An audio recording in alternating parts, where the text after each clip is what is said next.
Welcome back to Sage Connections. Today we're diving into one of my absolute favorite topics, chocolate. I'm joined by Barbara Mietling, the founder of Good Stuff Cacao and the creator of the cleanest, richest, and most nourishing chocolate I've ever tasted. In this episode, we explore her personal story, what makes chocolate truly healthy, the global state of cacao, and how to choose chocolate that supports both your wellness and the planet. Enjoy. Well, first of all, this is one of my favorite topics of all time, chocolate. I could talk about chocolate. It's literally the only, any diet that I've ever been on my entire life, the one thing that I can't give up is chocolate. And your product has made it easier to not give up chocolate because I feel like I'm actually eating healthy, something healthy.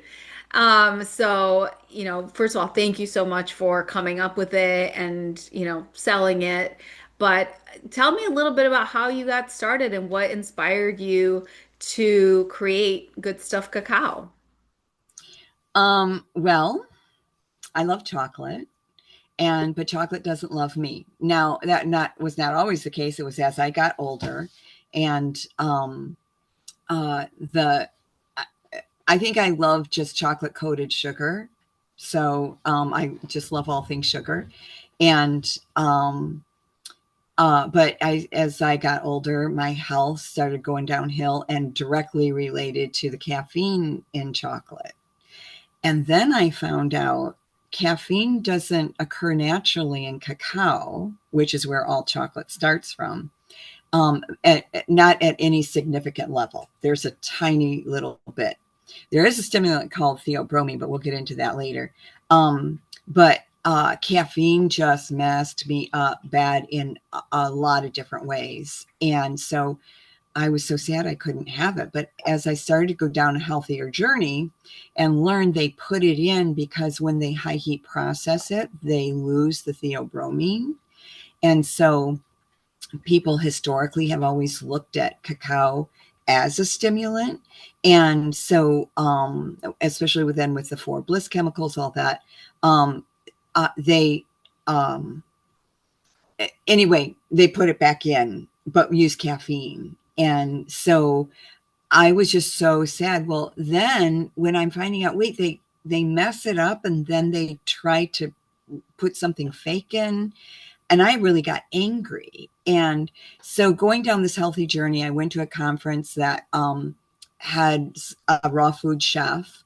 And she demonstrated this wonderful little truffle chocolate that had 3 tedious steps and 11 ingredients, but it was really good. And in the conference packet was the recipe. So I promptly went home and made it like crazy. But then it was so expensive. I thought, okay, why do I need this ingredient? And as I started down my healthy journey, I became a researcher. I didn't know I had that in me, but I wanted to know things. And like when I had endometriosis really bad and had to have a hysterectomy, I went into the doctor with these books with all the little bookmarks, and he was angry at me that I would question him. Well, that made me angry, and so then I researched more. And that was back before the internet. So you had to go to the library, and figure things out that way. And now things are just so easy to research. And anyway, I started researching all the ingredients and why did there need to be 11 ingredients, even with this raw food chef? Why do you need emulsifiers and, all these, and why did she choose agave, say, over honey? And so I got it down to 2 ingredients, cacao and honey, and it was amazing. Now getting those different levels to make it where you didn't have to eat it with a spoon. No, I did eat it with a spoon and it was yummy with a glass of milk. But, so anyway, I got it to where it was more stable. It in our boxes, it's bark, it's not a mold. Honey is very difficult to work with, but we love that flavor profile of cacao and honey together. And so we didn't want to experiment. And when I say we, it was mostly my daughter and I, who she became my partner. And long story short, we started selling to a chiropractor and then a couple little small health food stores by us, and went from our cottage law to then an S Corp and grew to hundreds of stores. So across the country, we sell from California to Maine and Michigan to Florida. So Texas, a lot in Texas. Amazing. So, So for people who may not know, what actually makes chocolate healthy? So what should consumers look for on the label when choosing better quality chocolate? well, first of all, raw. So we kind of, I'll get into the whole thing of what's the difference between raw chocolate. Traditionally, like back to the 1700s, the French wanted chocolate to snap, you know, and actually, if you go into any type of competitions, they will actually listen for the snap. Well, the only way you can get it to snap is to one, use sugar, and the other is to high heat process it and temper it. Tempering means you heat it and cool it and heat it and cool it so that it gets nice and firm. Well, I don't want to be in a competition with anyone. I just want to give a nutritious, healthy snack that tastes really good. And so I don't care if it snaps. Now, I don't want it to be gooey or anything like that. And so, so wait, what was the question? What? What makes chocolate healthy? Okay, so it's the high heat process that kills all of the 300 nutrients that God provided in the cacao bean. 300 nutrients, that's a heck of a lot. It's called a superfood. And so, uh, but if you high heat process it, you especially lose the polyphenols, which are your antioxidants. Antioxidants, of course, go after the free radicals in our body. Free radicals are those molecules that really kind of have no purpose. And so those are the things that can cause inflammation and cancers and illnesses and things like that. And so you want to get rid of those. And so an antioxidant for to get rid of the oxidative stress, you want things like things that are high in polyphenols, like chocolate, grapes, red grapes, teas, any kind of berry, things like that. So it's Them seem interesting to that be you bring up polyphenols because there's been a lot of conversation about, healthy, just health in general. And there's people like Bryan Johnson, who is a tech entrepreneur who's known for his, blueprint protocol. His mission in life is to not die. And so he's kind of taking it upon himself to figure out how to extend our life in the best quality possible. And so he actually outlined, like, he has chocolate, I think every day, he said. I think that's part of his blueprint. And so, but there's 5 criteria that he looks at to um, to be able to consume that chocolate. And so I'm just going to read them off. So it's high polyphenols, which you mentioned, organic sourcing, minimal sweetener, clean ingredients, and low heavy metals. And so, which of these do you think the industry struggles with most, and how do you approach those with Good Stuff Cacao? And does Good Stuff Cacao meet the criteria? all of them, and the industry struggles with all of them. And the polyphenols is the biggest one because anytime you high heat process, it starts with the roasting of the cacao bean. So we purchase raw cacao. Now, we don't have a village and we don't go to a village. I've met people from the different villages in Peru and Ecuador, which is where we source. Um, but uh, so when they dry the beans, they let them ferment in the sun for 3 days, and then they low heat, slow roast them. Versus bigger companies want to just hurry up and get it on the market, and so they high heat. They speed up the process. They use high heat roasting, and so it kind of starts there, and then they can take it up to 250 degrees or higher. The longer and hotter you make it, the more you're destroying those 300 nutrients, and especially polyphenols, who are more volatile. So in that they're more fragile to the heat. And that's the first thing. And let me say, Bryan, good luck living forever. Good We're luck all for going all to of us. die. He's doing our work. He's kind of, I've heard him Yeah. be referred to as sort of like the scout, right? Like Okay. he's out there trying to figure out what, Yeah. where to Yeah. go. So thank you for him.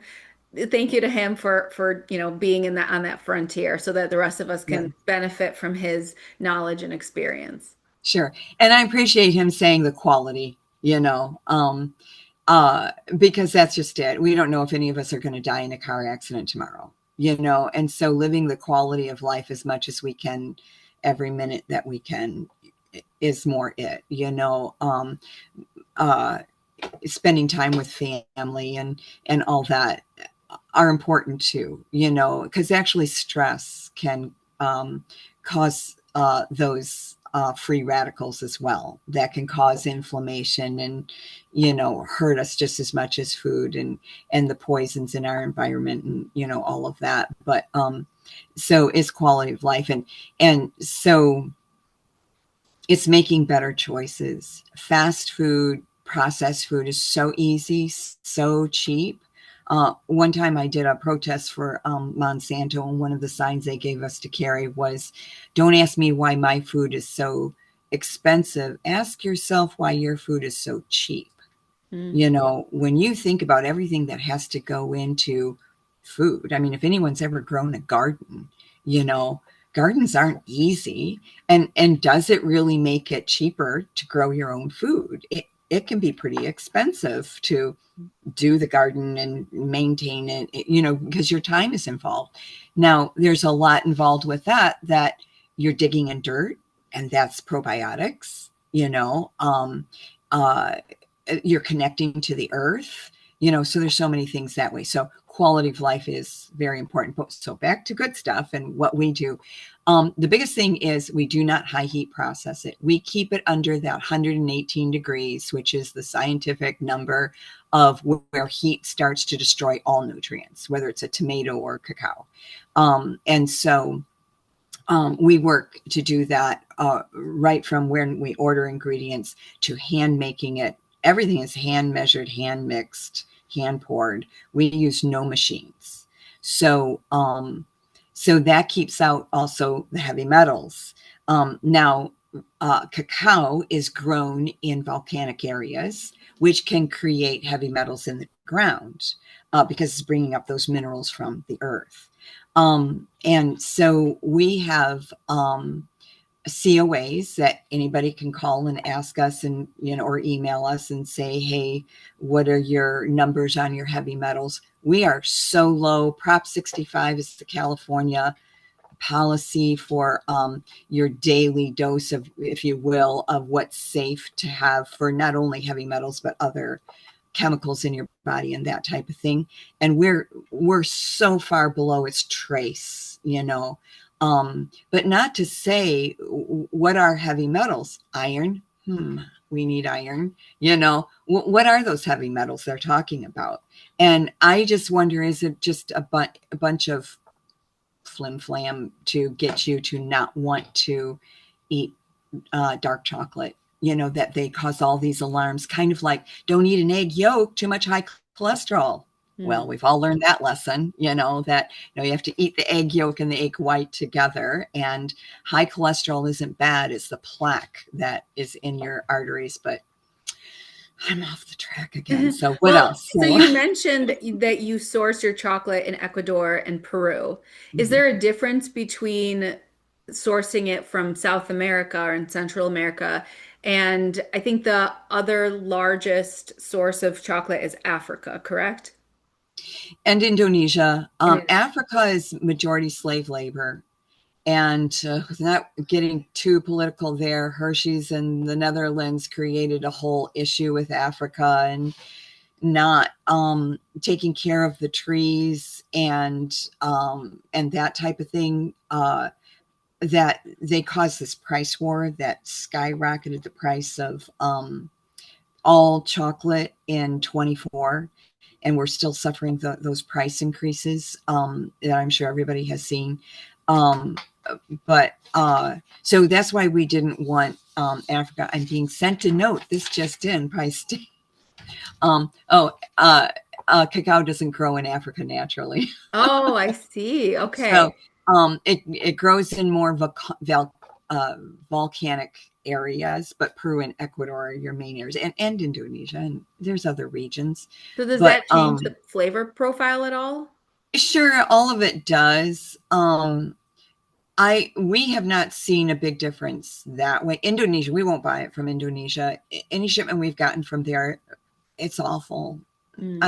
And no amount of honey can cover that, and so we prefer it. The brokers that we use, we trust and like, and that it's sourced well, and all that. So, and of course, we're purchasing certified organic, and that the all the levels are right, and everything for any heavy metals or anything like that. And so, but no, I think there's a lot of hype there. But there again, wine to me tastes like NyQuil, so Okay.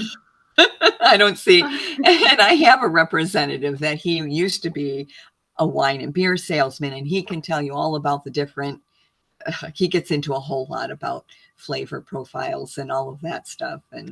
So we And touched on it a little bit, but can you go a little bit into kind of the current state of the chocolate industry globally?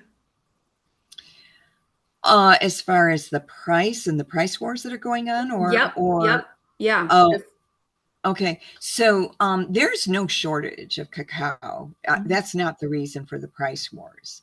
It has to do with Hershey going to and the Netherlands. It's not Hershey's alone, but when the trees take 5 years to produce a pod that then produces the beans, which then out of the pod they scoop out the beans and dry them, and that's where you get your cacao from. And so they didn't take care of the trees in Africa. And so when they became sick and dying and not producing, and they then went to Peru and Ecuador and other regions and tried to negotiate with the villages, to get them to say, hey, we're Hershey's, we can buy a whole bunch, so give us a better price. And they said no. And thank goodness. And when we say villages, I'm sure a lot of people, I did it first when I first started investigating all this. I thought, oh, okay, they're just, running around with a sackcloth on, and they're not educated and all that. They're not. They're university educated people that love their area, and want to live in those areas. And the biggest thing that they can produce in that area is the cacao bean. And so most of it is grown very naturally, and they just go out into the jungle and harvest it naturally. And now you can try to grow it in a grove, if you will, and do it that way. But anyways, back to Africa, they didn't take care of the trees, and it, like I said, it takes 5 years to produce a bean. So these prices are probably going to stay high for about 5 years until they can get things rolling again, But it's not because there's a shortage or a disaster or a flood that took out a bunch of things. It's not that at all. It's price wars that they have created, and we're caught in the middle. So So basically, because they didn't um, ethically sort of um, manage the trees, right, manage and their, and even the people doing it, because it is slave labor. And I really hope Africa pushes back to say, no, we're not going to do the slave labor anymore. yeah. But there again, especially Americans, we want our food cheap, you know. And so then if you say, well, I'm not going to buy that anymore because it's too expensive, well, you're hurting everybody down the line from that too, And so um eh, how do you get over that mentality when Walmart comes in and makes everything so cheap? We really have to question these things. And do we want manufacturing and things like that to come back to America? Are people going to be willing to pay the price? So yeah. Yeah. So what's something about chocolate that would genuinely surprise most people? Whether it's nutritionally, scientifically, from a farming production perspective, what do you think people don't know about chocolate? The nutrition of it. There again, for so long, it's been watered down with all kinds of fillers and white sugar and milk and things like that, high heat processing, mass producing, um, and uh, and so you don't think of chocolate as being healthy. It's candy, so it's not good for you, you know. But when you go back to more how pure you can get it and the least processed and unadulterated cacao, it's amazingly healthy. And um uh there's 300 benefits, like I said, 300 nutrients, enzymes, amino acids, vitamins, minerals that are in cacao. It is so amazingly good for you. And one of the highest food sources of magnesium, a mineral we all lack. Um, and as well as the polyphenols and things like that. But you have to get it raw. And there's so few chocolate companies out there that will work with it raw.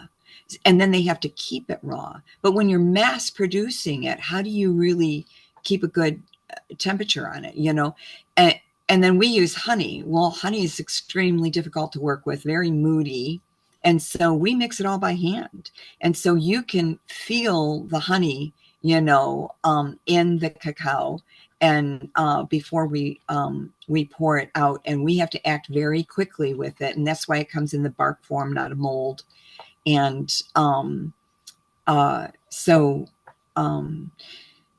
did I answer your So question? yes, yeah. So historically, have humans always eaten chocolate? I mean, we Oh can't say yeah. always, but has it been a part of our history, or when did this start? Well, it started with the Mayan Indians. Samantha knows a little bit more about it. And the cacao beans used to be gifts at weddings, you know, probably because of the love chemical. There really is a love chemical. Not in those red heart boxes that have all the chocolates. There's crap in that, you know, um, not anything healthy like that, you know. Um, but the chocolate would be given because there's four bliss chemicals in chocolate: the serotonin and tryptophan and anandamide, and um, those work with you that you connect with the person.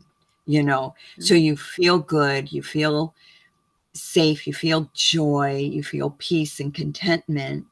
And then when you're sharing it with that person, which is why we give chocolate at Valentine's Day like that, you feel connected to that person. And that's why it was given at weddings. Now, it wasn't chocolate in a bar like we have, it was actually a liquid drink. Mhm. And so even the little coffee shops in France weren't coffee shops, they were cacao shops. And you were given these little teeny tiny cups of cacao. And it was probably very potent and very strong, very bitter, you know. But people can get used to anything, you know. I mean, people get used to drinking straight up coffee. I could never get used Yeah. to that. But So what's your favorite Good Stuff Cacao product? people ask me this a lot. So we have 5 varieties, and I always say, well, you know, on Monday you kind of got to get started, so you need peppermint, you know, because that kind of like, you know, gets you started and gets you going and makes you feel good and all that. And it's essential oil peppermint. And trail mix has Himalayan sea salt and sunflower seeds and pumpkin seeds and goji berry in the cacao. So it's kind of like a party going on. Well, parties are always on Fridays and Saturdays, right? So you have that. And um, so I could do one a day that would be different. Nib has probably become my she's looking at me like, yeah, right. Nib is probably my favorite right now. It has the most cacao content. And when I really want to focus on something, cacao gives you such mental clarity. Um, when I know I have a tough day of computer work or things like that, I do a lot of nib crunch. Nibs are the cacao bean crush. Nibs are a common term. You can go to health food stores and get just a bag of crushed cacao beans, nibs. They don't melt, they don't dissolve, they're crunchy, and they're very, very bitter. But that's the most of your unprocessed cacao is in those nibs. And so we make one that's very crunchy. Instead of using a nut, we use the cacao nibs I in need to it. venture So, out. I've been with the original formula this whole time. oh, yeah. Yeah. Yeah. Yeah. So where do you see the future of chocolate heading and what's next for Good Stuff Cacao? So, our one representative, when he came on board years ago, he said, this cacao is just at the tipping point. It's a baby in the industry because everybody is doing the higher processing because it makes it cheaper, faster, and, you can get it out there. But discovering that cacao is kind of a different breed of it. It's really, even in the 12 years we've been in business, we haven't seen it grown all that much. When we first started, there were maybe two other that did raw. And as far as we know, there might be another little company out there like us that we don't know about. But from when we go into stores, and I'm in hundreds of health food stores now all the time with our product, and I always go to the chocolate aisle to check out the competition. And there's just not that much that's raw, you know. And on the label, when you read the label, it should say that cacao is one of the first ingredients. But then if it says sugar, well, especially if it's white sugar, if it's, now you've just counteracted, you've put in something that causes inflammation and disease in with something that fights it. So it's like, versus honey, you've got two things that fight disease and inflammation and all Yeah. that. And so, um, uh, So can so you talk anyways, about so you guys are currently in how many states? Where can people get this? I guess that's ugh, the other question. Texas, Alabama, Kentucky, Tennessee, Maine, Massachusetts, Michigan, Indiana, Illinois, Ohio, a lot of states. Yeah. And Um, people can order online as well. Online. Yeah. Yeah. If it's not in your local store and you want it in your local store, let us know. We'll try and get it in there. Um, but yeah, you can order online. Fantastic. I can't recommend it enough. It really is the only chocolate I eat. And it's the only chocolate that doesn't make me break out. And everything that you're saying is sort of clicking into place. Like, no wonder it doesn't cause inflammation like all the other kind of Right. fillers and emulsifiers. And there's a lot of not just sugar. I mean, I think regular sugar might not be as bad for you as all the other kind of fake sugars that go into some of these chocolates. I mean, I've spent a lot of time in chocolate aisles trying to find like the best option, and everything has junk in it, even at Right. the healthiest health food store. Yeah. So thank Yeah. you for doing what you're doing. I'm so grateful. Thank you for coming on. This was so fascinating. I think a lot of people don't know this about chocolate, and it's the best. I can't live without it. So It's good stuff. it is good stuff. Good stuff, cacao. Perfect. Yeah. So can we Um, give a coupon code to your listeners? Absolutely. Yes, and we will have it in the show notes as well. Okay, so I think we said Sage 20 when you check out, and right now you get a free book, the Ultimate Health Foods book, and when you purchase anything, and then when you check out, if you use that Sage 20, you get 20% off your order. So Christmas is coming up. These cute little boxes, um, make a great gift for teachers and work associates and stocking stuffers, all that type of thing. And so, yeah, so stock up and take advantage of the coupon. So Thank you for thank doing you that. so much For for inviting me and chatting. I loved it. Wonderful. And thank you for the generous offer to my community. Thank you. Thank you so much. Thank you so much to Barbara Mietling for joining us today and for sharing her passion, expertise, and mission to bring high quality, nourishing chocolate into the world. As always, thank you to everyone for tuning in to Sage Connections. If you enjoyed today's episode, please subscribe, share it with a friend, and leave a review. It truly helps us grow this community. Until next time, take care of your health and your wellness.